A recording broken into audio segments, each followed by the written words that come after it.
ఏమైంది? పృథ్వీ ఎవరో తలుపుకి బయట గొళ్ళం పెట్టేశారు. ఎంత కొట్టినా తీయడం లేదు. ఆ సింగ ఏడి? వాడే కనిపించడం లేదు. ఆ దగులుబాజీ ఏదో చేశాడు. వాడు దొరికాడు, పిండం పెట్టడం ఖాయం. సింగాదే కదా? అవును. వాడికి ఏమైందో చూద్దాం.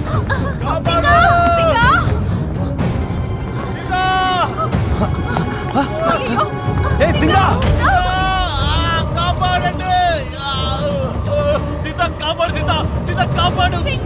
రారా, వచ్చి డోర్ తెరవరా. ఏమైంది అసలు?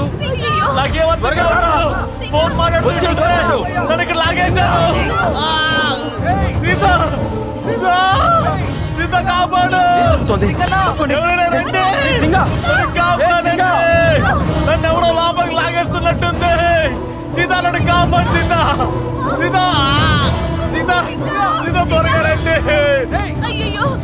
నన్నెవరో కింద నుంచి కాళ్ళు పట్టుకుని లాగేస్తున్నారు. సీతా సీతా సీతా సీతా సీతా సీతా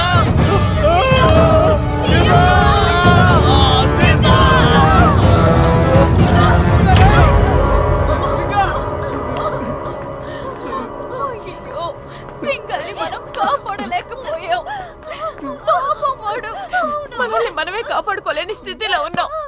అటువంటిది సింగని ఇప్పుడు ఏం చేయాలో ఏం అర్థం కావడం లేదు. నాకు ఇంకో దారి తెలుసు. నా వెనకాల రండి, త్వరగా రండి. రండి. ఇందాక ఇట్టించే వచ్చాను. ఇదేంటి, ఇందాక బాగానే తెలుసుకుంది కదా, ఏమైంది ఇప్పుడు? ఈ డోర్ కూడా క్లోజ్ అయింది. ఇందాక ఈ దారి నుంచి లోపలికి వచ్చాను. దీన్ని కూడా ఎవరో గడిపెట్టారు. మనం ఈ ఇంట్లో అడుగు పెట్టిన వెంటనే ఎవరో అన్ని డోర్లు క్లోజ్ చేసినట్టున్నారు. మనల్ని ఎవరో కావాలనే ఇరికించారనిపిస్తోంది. మనల్ని బంగ్లాలో లాక్ చేయడం వల్ల ఎవరికేం లాభం? నేను ఇందాక బయట నుంచి లోపలికి వచ్చినప్పుడు ఆ సుధాకర్ నన్ను చూసి భయపడ్డాడు. సుధాకర్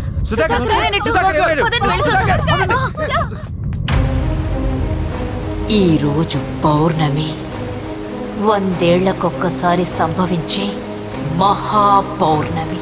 ఇది నా రోజు. నేను అనుకున్నట్టుగానే 6 మానవులు నా మాయ వలలో చిక్కుకుపోయారు. ఈ ఇంట్లో ఎంట్రీ ఏదో, ఎగ్జిట్ ఏదో ఏమీ తెలియట్లేదు. 100 ఏళ్లుగా రక్తం రుచి చూడకుండా నేను తప్పించిపోయాను. సుధాకర్ బాబు, ఇవాళ నాకు పండగ. ఆ మానవుల్ని చంపేస్తాను. మనందరం లోపల ఇరుక్కుపోయాం. ఇప్పుడు బయటికి వెళ్లే దారి లేదు. ఇప్పుడు నేనాడేదే ఆట.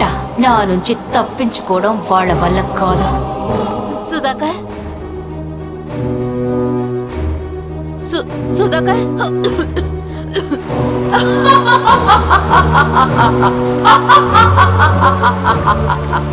మనందరం ఒక చక్ర వ్యూహంలో ఇరుక్కుపోయాం.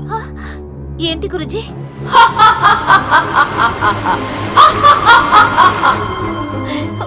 బాబు, సుధాకర్ ఎక్కడున్నావు?